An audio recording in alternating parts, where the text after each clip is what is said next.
vamos a crear lazos de armonía entre el diseño nacional contemporáneo y los saberes ancestrales de nuestros queridos maestros artesanos. Tenemos ese compromiso de hacer que esto sean realmente políticas públicas. Nosotros queremos crear laboratorios de diseño para transmitir y proteger nuestra artesanía paraguaya. Vamos a crear métodos de salvaguarda también con el Ministro de Cultura, de lo estuvimos conversando, y así poder llegar a todo el país.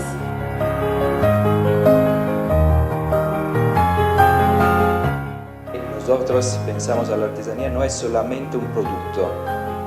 Nunca artesanía es un producto.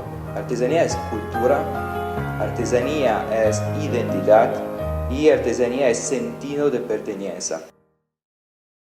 De que esto continúe, dejar como un legado para nuestros hijos, que no se acabe y poner todo nuestro empeño en que realmente sea algo que nos identifique también a nivel internacional y que se conozca Paraguay, como le dije a la compañera, que lata el corazón de América en todo el mundo.